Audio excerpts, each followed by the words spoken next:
Alex Searle is the host of a podcast called The Humble Mind. I was finalist, the best business show. But it's not just a podcast, it's a business.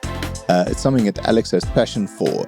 Things like social learning, community building. And so Humble Mind started out as a new way to build intimate community experiences. And so social learning is exactly what Humble Mind, kind of one of the big flagship things that we do. With Alex, we explore the things that he's passionate about.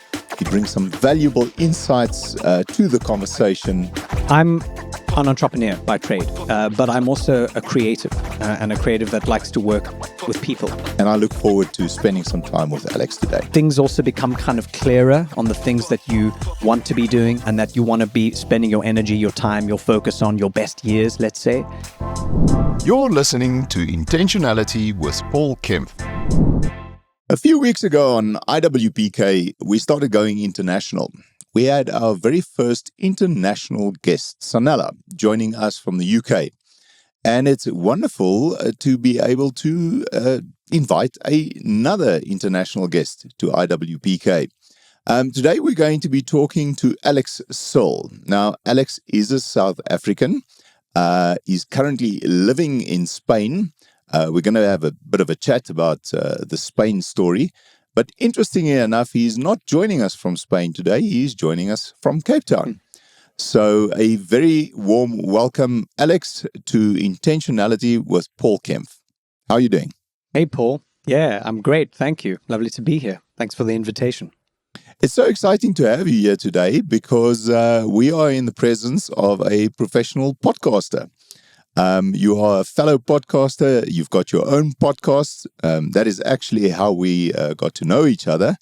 I found your podcast, Humble Mind, because you got a nomination for some kind of reward. Tell us a little bit more about that. Yeah, so that was for the best business show as part of I think it was the first annual South African Podcasting Guild Awards that took place a couple of weeks ago. Which is great. I didn't win anything. I was just a finalist. Was up against some pretty stiff competition, to be honest. But yeah, it's nice to be nominated. And as you know, podcasting can often feel like a fruitless exercise with lots of effort up front, and you don't always know where it's going to go or how it may end up. But yeah, it's nice to just have that little feather in the cap. Well, I must say, even just with a nomination, I am jealous. That is something that you've already achieved, that I'm still striving for. But yes, congratulations on that nomination.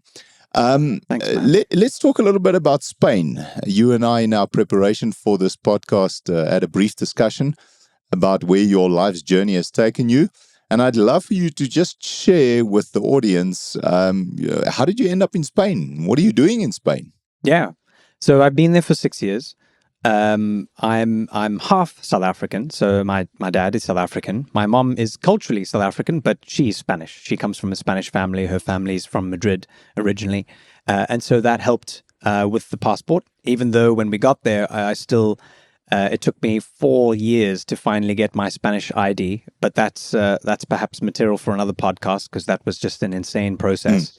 But finally got through it, and yeah, it's been great. So we live there. I've got 3 kids. 2 of my kids were born there as well. And my wife and I, she's South African, but my wife and I live there, and we're pretty happy there, pretty settled. We've spent the first 3 years in Valencia, in the city, which is the 3rd biggest city in Spain. It's a great city. Unfortunately, now it's been in the news for some negative reasons because of all the flooding that's happened there over the last few weeks, which has been really tragic. But now we live in the south, just outside of Granada. So we kind of got the mountains, the snowy mountains, and then, we've also sandwiched between the mountains and the coast, which is lovely. So yeah, we live a pretty good life there. We live out in nature, actually, which is really nice. We have a house and a piece of land with lots of fruit trees around us where we are. And it's great for my kids to run around like the little chickens they are. And yeah, we got a nice group of friends there. And it beats, needing to wear a suit and tie and live in a city. That's the kind of thing that I prioritize, that I enjoy. So really, really loving it out there. Sounds awesome. This is now the second thing that I'm jealous of. We were fortunate enough to visit Spain quite recently, had a wonderful time there. Chanel and I walked the Camino. Really incredible Great. experience in Spain. So yes, I'm very, very jealous of what sounds like a Now, wonderful now life. I've got something jealous on you now, and I haven't done that. Now I need to. Yeah, it's 2-1. I highly recommended. We've done the last 119 kilometers from, I think it's called Sarria in Spain. But we desperately want to go back. Maybe one day walk the whole thing. Amazing, amazing. Well, when you do, give me a call. Absolutely. We briefly mentioned Humble Mind. That's the name of your podcast. But it's not just a podcast. I believe you've built a whole business. Tell us a bit about what you do with Humble Mind and what Humble Mind is all about. Yeah, absolutely. So I'm an entrepreneur by trade, but I'm also a creative and a creative that likes to work with people. Sometimes entrepreneurs, they build technologies, they build software, but my product is people. And so I've also been the recipient of a lot of great mentoring over the years, a lot of people who are around to support me and give me the right advice, focus me on the right questions as I go. And I really got passionate about that interaction and also that interaction in a group. And so Humble Mind started out as a new way to build intimate community experiences. You had Mark Sham on your show quite recently, and I listened to most of it. A great conversation you had, and he talks about social learning with what he does. And so social learning is exactly what Humble Mind, kind of one of the big flagship things that we do, is to get the right people in the room, in the virtual room most of the time, to enable them to learn something not just from a topic or a subject matter expert, but most importantly from each other. Because when you're able to sort of share the knowledge and spread it amongst like minds who are there for the right reasons, something really magical happens. The relationship building, kind of flowers into its own thing.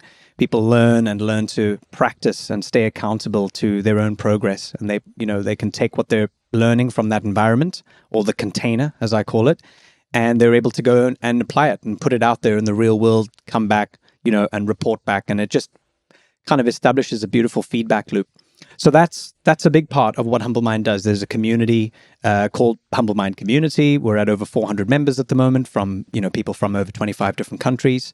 We've got the podcast that supports that as well as a big flagship for the social learning piece that I talked about. And we run workshops, we run courses, there's access to mentors, there's a lot of fantastic kind of resources specifically for small business owners, digital professionals, entrepreneurs, in many ways like me, who wanted to feel a sense of support for what they're doing at a professional level, where they wanted to get, access to the right skills, the right tools, the right kind of level of support from people when they were, looking to level up their business, or they wanted to learn about a specific subject. So anything professional. But I've also learned that so much of that support also comes in on the personal development side. So that's really where Humble Mind works. It's at the intersection between the personal and professional development, which is where I think all the interesting work really happens. So yeah, it's been a journey. Only been about up and running since it started off from the back of a sort of a literally piece of paper for the last 18 months or so. But it's gone really well, and we're starting to knock on some big doors now. We've got a lot of support in the immediate ecosystem. And what's amazing also is that the community itself has become almost like the precursor to what the business has. So all of the people in the community, I work with them, and we refer business to each other. There's such a great sense and level of trust between what we do and how we all know each other as a result of just spending time learning about things together and learning about each other. And it's just been a phenomenal experience. And I think that's why people stay and why they're interested.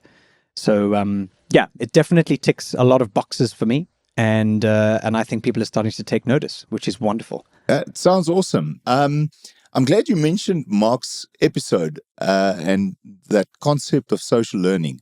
I was really inspired with my interview with Mark, and I think our interview today is taking it even to a further level. I was inspired to try and see if we cannot do something else with this podcast around learning.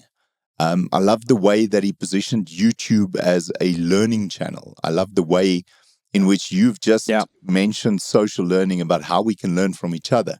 So one of the things I'm certainly going to try with this podcast and this YouTube channel in the future is to focus more on social learning, on informal learning, because I think there's a huge opportunity there to reach people and to have an impact on people from a learning point of view. Yeah. I think it's, I mean, for one, as a business strategy for being able to grow your brand and your podcast and what you particularly do with intentionality, it's the best thing you can do. It becomes a fantastic branding and marketing decision. But it also is a great way to just meet people and to make sure that those interactions stay meaningful. Because it's easy to bandy about the word community, learning and knowledge sharing and all of these things, but sometimes it can become, certainly some of the networking experiences I've seen and been part of that, it very quickly kind of becomes just another marketing exercise, another sort of business card exchange exercise. And that's really not what it is. It needs to be all about the value up front. But yeah, I mean, I can only encourage, and yeah, I'd love to be part of that journey if it helps. But I think people are starting to see the real value of social learning, and that it also doesn't have to cost anything. You know, it doesn't have to be this giant sort of exercise, especially when I'm speaking to larger companies who are taking an interest in this and they want to look at social learning as a way to maybe sort of use for training and development and research, not just for their own people, but for market intelligence. They kind of think, okay, is this a social media thing? Or like, what is this? And so sometimes to explain it and to kind of get it across is not so easy in words. You kind of have to experience it and then go, oh, okay, great. I met some people, I learned some things, and that was awesome.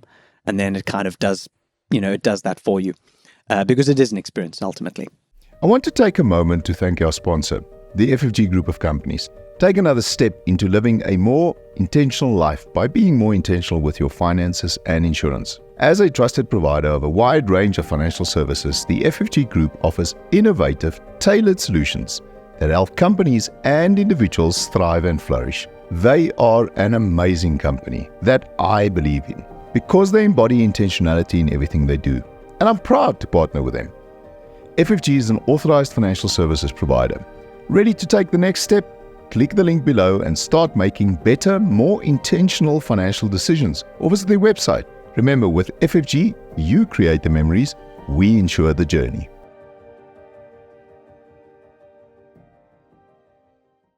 I love the name Humble Mind.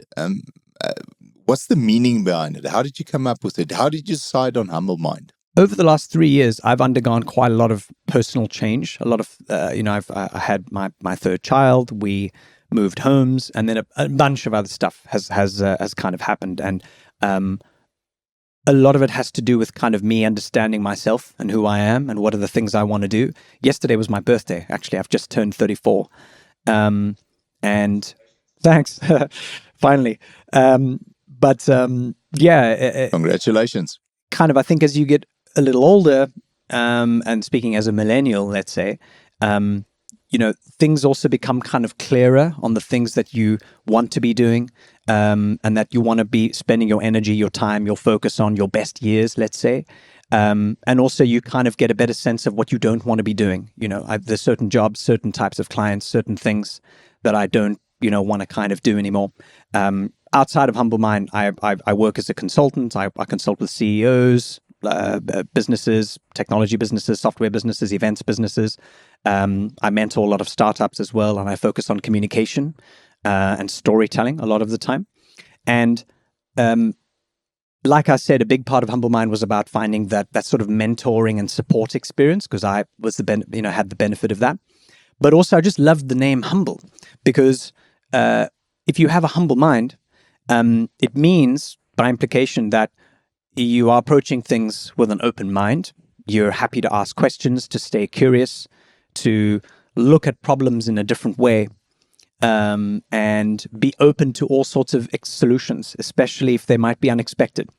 But it also means that you're approaching things with an open heart. And this is the interesting part, because as soon as I start talking to to leaders and to people around the world about heart and heart stuff, the H word in a boardroom, some people are still kind of like, oh, okay, are you about to whip out the guitar and start singing Kumbaya? Well, or, are there people who are going to give you the time of day and listen and understand that actually a lot of our professional development starts with understanding ourselves at a personal level and working on ourselves at that stage. And so I wanted Humble Mind to kind of be that space where we can explore both sides of the same coin, where we can invest in meeting people, making connections, and pushing our businesses forward, getting the skills we need to do that on the professional side. But if we need to go deep and, deal with some shit, and we need to understand ourselves and ask hard questions, then there's the space and the support to be able to do that as well. And I've found more often than not that when we're able to dig into, what might be behind personal traumas, or what might be behind certain personal resistances that you might have on any level. Normally, there's work to do at a personal level first. So that's where it starts, And I think also, if we're looking at what's going to be coming up in the next 10, 20, 30 years, a lot of uncertainty, a lot of global issues that we don't really have a handle on just yet. And we've also got this major sort of emerging technology sort of monster in a bottle, right? AI. Everyone's excited about it, but it's a sort of a nervous excitement. The kind of excitement you get before you're about to hop onto a roller coaster. It's going to be fun, but I'm going to lose my stomach a couple times, right? It's going to be a little hectic. So I think that that's the way that people feel about it. And I think that to sort of confront those feelings and to be able to make sense of the uncertainty and also position yourself to thrive in it as well is to stay open and have an open mind and an open heart and to have the support around you to do that.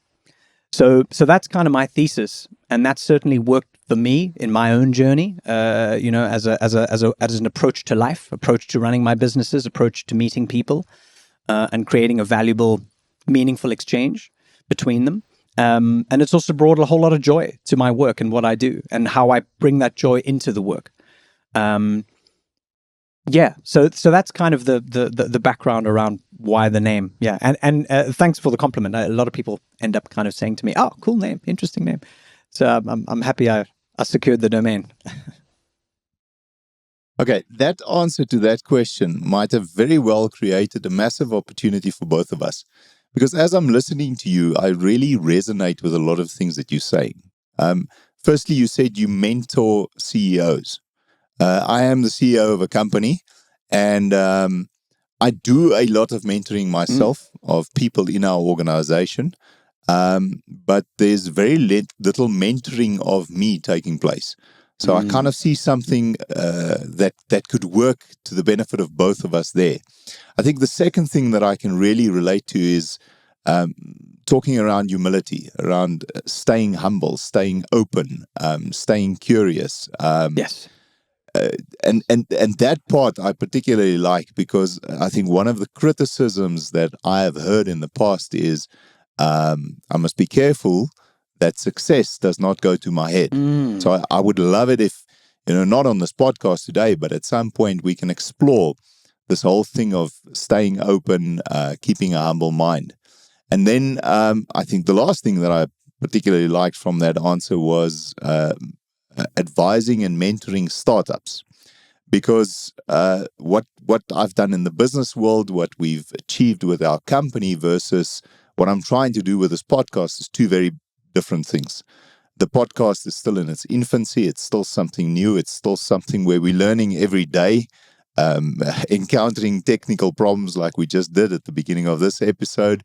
And I would love it to be able to sit with a guy like you that have already done some things, that have already learned some of the lessons that I think I still have to learn. So maybe when we're finished with this podcast, we must explore those opportunities a little bit further. Oh man, absolutely. I would absolutely welcome that. And let's also, acknowledge that I'm sure that there would be a hell of a lot I can learn and get from you and your experience and your brain as well. So yeah, I would welcome that. Absolutely. Yeah. Great stuff. There's something I'm curious about, and I ask this of everybody I talk to that does have a podcast or that's made a YouTube video before. You've got the business and you've got the podcast. Would you say the podcast is just a part of the business and it's there to kind of promote the business? Or do you think it's the other way around? Is the podcast something that stands on its own? It's something that you want to develop on its own, and it's maybe more of a coincidence that it's something that could help in your business? How do you see a podcast? How would you position a podcast for people thinking about starting a podcast? It's a great question. And I think the answer for me is that it's sort of both. It's independent because it is its own thing, and you can experience a sense of, in my case, humble mind and what we talk about without needing to go further. You can just listen to the podcast, and that's why it's open. It's out in the public, like yours, and you can get a sense of what we talk about and the kinds of people we interview, the types of conversations we have, the kinds of questions I ask. I also run the podcast as a live community experience. So if you're a member of the community, you get to join the podcast live and be part of the conversation. And so that also then sort of crosses over to the other side, which is the podcast is very much a part of the business. It's almost like if you've got a fleet of ships, I see the podcast as the flagship, kind of the one in the front, because it's the most visible. People kind of understand, oh, okay, humble mind, yeah, the podcast. It's sort of, there's an immediate association with that. And so instead of pushing that away or trying to tell people, no, it's a business, that's fine. It's great because you get exposure to the whole thing if you listen to the podcast or check out the podcast.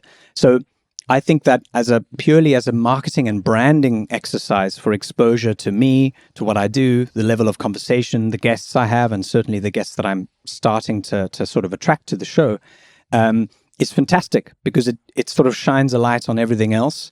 It's also a fantastic content machine. It allows me to create, lots of reels, and I run it like you do as a video podcast as well. I think video podcasts are the future. You have to have that video element. It also just makes the whole experience much nicer, even though people probably watch about 10% of it because, you're scanning through other tabs, you're finishing emails. It's nice to be able to still take a few minutes here and there to go and watch the conversation. Because I think just coming down to the level of what a conversation is and why podcasts have become such a massive success over the last, let's say, decade or so, is because people want unfiltered conversations. The conversation itself is a real lost art form, even though we do it all the time.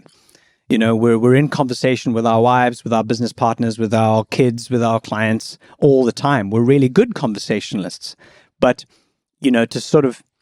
to see it in a different light where it becomes a learning medium, where it becomes something where I can actually pick up something. I can't tell you how many ideas I've been able to just germinate from listening to 2 or 3 people talk, because it feels like even though you're not in the conversation, you're still part of the discussion and you're learning by listening, and you're kind of going, oh, I would have said that, or oh, that would have been a great question, or oh, I love the way he phrased that. And so there's something really magical about it being a great learning tool, a sort of feeling like you can also just get exposure to maybe a celebrity or someone that you really admire. Like, wow, the person I listen to is really, it feels like I'm in the room with them. So it's an intimacy element that works well. And it also allows people to cut through the bullshit. It doesn't feel like it's sort of it's kind of super packaged. The best podcasts for me I listen to are these super long 2, 3, 4 hour kind of, sort of super long marathons. And I just love it because it just feels like it's going to kind of wind its way to wherever it eventually goes. And that's the gift that podcasting gives that I think almost any other content medium doesn't allow, that level of unfiltered, unedited, just knowledge transfer from one person to another. So it's really special as a marketing medium, but also for me, it's also part of the business. It's part of how I do my thing and how I can showcase how I do that. Because I think people can also show the best podcasters are great podcasters because you listen to them not necessarily because of their guests, but I find I listen to them because of them. And I listen to them because I enjoy them thinking aloud. And it showcases the quality of your sort of thinking processes as you're talking. So many, on so many different levels, it works so well. So yeah, it's a great medium. I love it. I'm still getting a lot, still learning a lot and getting better at it. But I enjoy experimenting like you, and sort of finding a way in and like, oh, okay, could have done that better. But next time, now I'll know, So yeah, It's great. A quick question. How many podcast episodes have you done? We're on 33 now. Yeah. So I'm about to release 34 later this week. We're recording our last one of the year next week with John Sané, which is going to be fun. So yeah, racking it up slowly. So the reason for asking is, have you gone back and watched episode 1 again of your podcast? Yeah, I haven't. I think I'm too scared to, because it probably sucks. Exactly. That's exactly the point I wanted to get to. It's cringeworthy if you go back and you look at that first episode and you think, what the hell was I doing here? And you've just mentioned something else that's now the third reason why I'm jealous. Since your interview with John Sané, I love following their podcast, The Expansive, that he does with Eric Kruger. I think it was one of the inspirations that I had for starting this podcast was just what they were doing, and it's something you've just talked about, the easy conversation flow that they always have in their podcast between the two of them. You know, not just their knowledge, their wisdom, their brains, looking at, you know, the way they frame things, the way they say things, the discussions they have, but also the ease of the conversation they have. I think that's an absolutely amazing skill. And it's something that they actually do very well. Yeah, I think that's why, once again, as a learning medium, it's like when you're reading a great book, or when you're, when you're on a course learning something. A podcast has that same type of quality where the people you listen to, you know, you kind of need to get to their level. You feel like you kind of got to, it's almost like being with a personal trainer. You know, you got to kind of push yourself a little bit, because now that trainer is going to be, you know, making sure you're going to do the burpee in the right way. You're going to be kind of getting the full value from it. And a podcast is the same way. It's like going to the gym for your mind, and kind of keeping up with these things. Like, oh, what was that reference? Oh, I'm going to go and Google that. And now I learn about that. So yeah, it's awesome. I'm definitely going to make a point of watching that episode, that interview you're doing with John Sané. I love listening to whatever they do. So I'll definitely be following that episode. You obviously know that the name of this podcast is Intentionality with Paul Kempff. It's very much focused on living a more intentional life. And what I try and do in every single episode is to talk about that word, intentionality, about doing things intentionally. So maybe if you don't mind, I can ask you the question that I ask all my guests. And that, is there anything in your life that you do, maybe on a daily basis, weekly basis, monthly basis, that you're very intentional about, that has contributed to your success that you've achieved in life, or your wellness, or your happiness, or anything like that? Yes, absolutely. And it's one of the big reasons why, when I saw the name of your podcast, I kind of clicked faster than I normally would, because it's a magical word. And it's been responsible for a lot of the big changes that have happened to me over the last couple of years. Something that I've found is that I've been trying to live an intentional life for a long time, long before I started this podcast. And in the beginning, it is forced. You know, it's something that you have to almost, be intentional about the whole time. But at some point in time, it does start to get a little bit easier. Things happen more automatically. And then you start concentrating with intentionality on other aspects of your life, because that part of your life you have actually managed for it to start happening without you being intentional about it. But here's the interesting thing that has happened with this podcast. And that is that since I've started doing the podcast and speaking to people about living an intentional life, it's almost as if I've had to take that intentionality to a next level. Because the last thing I want to be is a hypocrite. You know, I don't want to be talking to people about living an intentional life and then there's no intention in my life. So that has been something that has worked absolutely wonderfully for me. Having forcing myself to think about intentionality almost every single week of my life causes me to have a more intentional life. So that's kind of how it works for me. Yeah. A big thing as well is sort of just looking at, you know, people say life is a journey. And yeah, in many ways, that's right. That's a truism. It's a kind of a cliche, but it is true.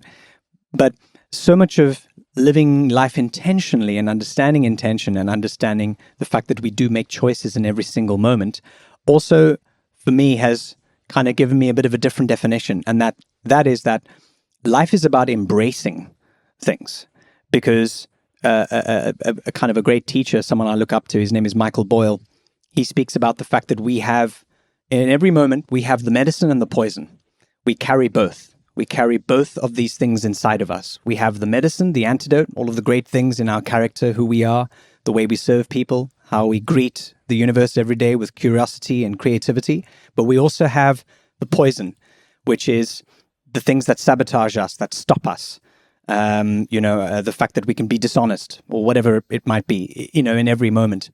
And so learning to sort of surf the waves of life means that we have to be able to embrace both. It's easy to be a saint when things are good. It's easy to only want the good things. But we have to realize as well that none of the good things come without some of the darkness that happens in life, and that we're also responsible for. The stars wouldn't be beautiful if there wasn't blackness around them, right? And so it's about embracing and taking the whole picture as they are, because we're a part of that anyway. It's like yin yang, a little bit of the dark in the good and a little bit of the good in the dark. And understanding that, I think, gives you such a level up to be able to meet life intentionally and to also just realize the things that you want to do.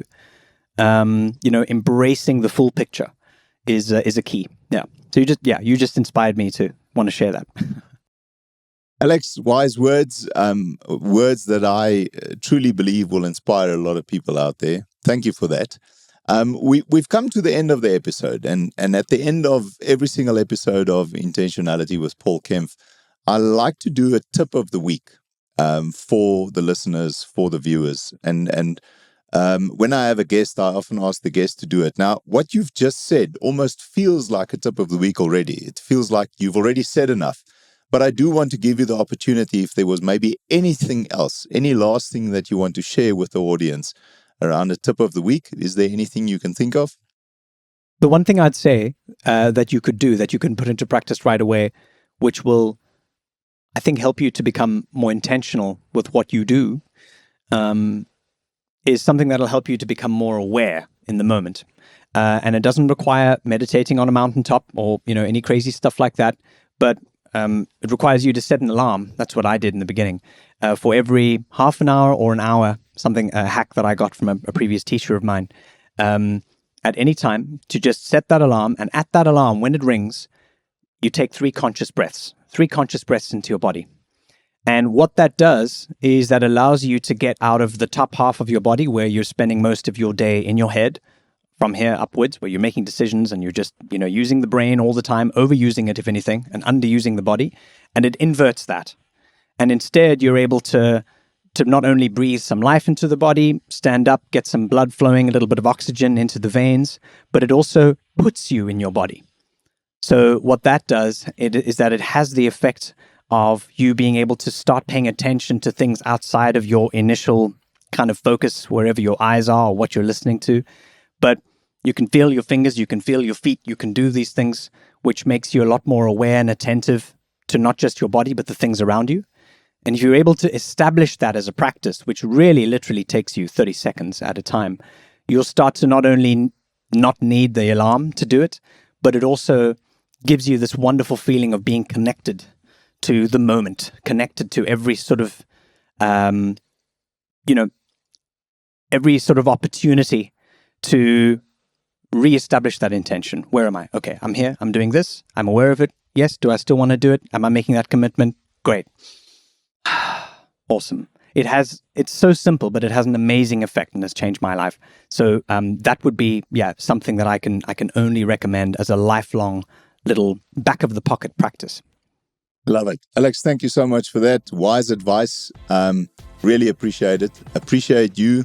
Appreciate your willingness to come and share some of your wisdom on this little podcast of ours. Thank you for your time today. Thank you for spending the time with us. I really enjoyed it. Thank you so much. Thanks for the invitation. Wonderful to talk to you. And thank you also for taking the time and the effort and the energy to put out great content, the kinds of conversations that I think people need to hear. It's what I do with Humble Mind too. So I applaud you. Thank you for that. And good luck with Humble Minds. And thank you for listening, everybody. We'll see you again next week. Thanks for watching Intentionality with Paul Kempff. Subscribe, like, and click that bell to get notified when we release more episodes on how to live a life of intention and purpose.